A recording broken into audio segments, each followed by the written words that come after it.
आज का जो बजट ऑनरेबल फाइनेंस मिनिस्टर ने जो पेश किया है बहुत प्रोग्रेसिव बजट है। जो विकसित भारत प्रधानमंत्री जी का सपना है उसको पूरा करने वाला प्रोग्रेसिव बजट है।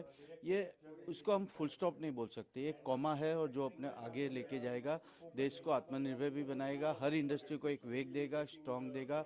काफ़ी सोच विचार के बजट को जो भी आज की ज़रूरत है देश को उस हिसाब से, और जो भी एक्सटर्नल शॉक्स जो आ रहे हैं, जियोपॉलिटिकल सिचुएशन है, उसको आराम से देश को बचाने के लिए जो हमें अपनी ज़रूरत है उनको पूरा करने के लिए जो इंडस्ट्रीज़ को आज ज़रूरत है, जो क्रिटिकल इंडस्ट्रीज देश में चाहिए ताकि कोविड के टाइम पे जो अछत हुई थी वो नहीं आए आने वाले 10 साल में, उन सबको ध्यान में रखते हुए आज से ही ये समझिए कि इंडियन इकोनॉमी में एक नया दौर चालू होगा।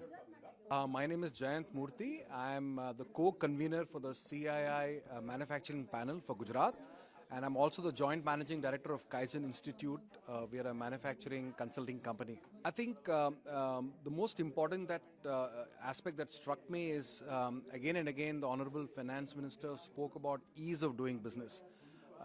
While it's important to have schemes and rebates in taxation, etc., but it is the ease of doing business that impacts a businessman.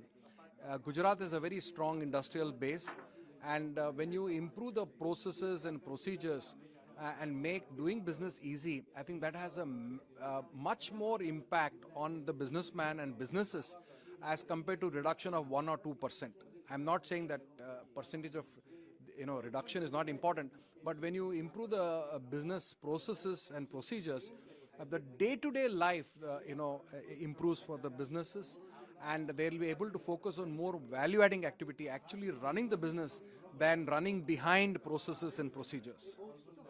I think it's a very positive budget because the focus is on growth. India is at a very important inflection point with all these FTAs coming in. We should provide the base for leveraging these FTAs. And that base will come when you are making, ease of doing business becomes better. When there is a boost on certain sectors, the Honorable Finance Minister has announced focus on 7 industrial sectors, which is very important. And also a lot of thrust on data centers, which is very important for AI, and AI is very important for the growth of the industries and the economy. So I think it's a very forward-looking and very positive budget. I certainly don't think in this case promises have been broken. If you look at the progress India has made in the past 10 years, there has always been a strong conversion of intent into action, and that has resulted in the growth that we have witnessed. So I am very positive and I don't see any challenge there. मेरा नाम है निराग चौकसी। मैं CII के manufacturing panel का को convener हूँ and director at टेक्लर्स इंजीनियरिंग प्राइवेट लिमिटेड।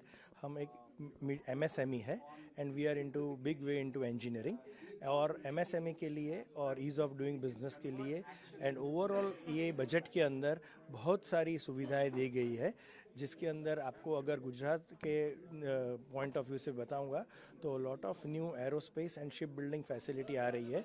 फिर नई कोस्ट लाइन के हिसाब से नए केमिकल वेसल्स बनेंगे जो रिसेंट यूरोपीय की FTA होने के बाद एक कंड्यूसिव एटमॉस्फेयर बन गया है, जिसके अंदर काफ़ी कंपनियां यूरोप और फॉरेन से इंडिया में आना चाह रही है। उसमें Gujarat, Tamil Nadu, Maharashtra and Telangana, lot of Indian states are going to play very vital role.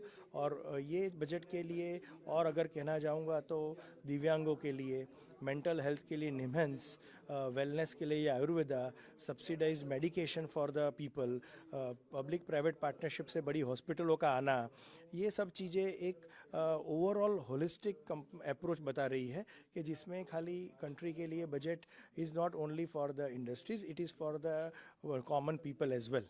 Thank you. देख, अपेक्षाओं का तो अंत नहीं है मैडम, बट अपेक्षा से ज़्यादा आई वुड लाइक कि जो बजट के अंदर फाइन लाइंस हैं उसके ऊपर ज़्यादा इलेबरेट करके उसके ऊपर एक अच्छी कंड्यूसिव तरीके से काम किया जाए, क्योंकि इसके अंदर मेरे को ऐसा इस बार आई फील कि honourable finance minister has touched very small points for the health and the wellness, which is the prime concern, एक बहुत बड़ी आवश्यकता है कि आज की पीढ़ी और आज का एक मेंटली एंड फिजिकली हेल्दी रहेगा, जिसमें योगा, आयुर्वेदा ओवरऑल एक बहुत बड़ा काम करेंगे। अगर हमारी जनता और हमारे सबसे ज़्यादा यंग कंट्री है बिकॉज ऑफ द यूथ, अगर हम ज़्यादा फिट रहेंगे तो हमारा दिमाग और मस्तिष्क will also work more on the positive side. So rather than क्या मिसिंग है, मैं जो है उसके ऊपर अपनी जर्नी और कंट्री की जर्नी बनाना चाहूँगा।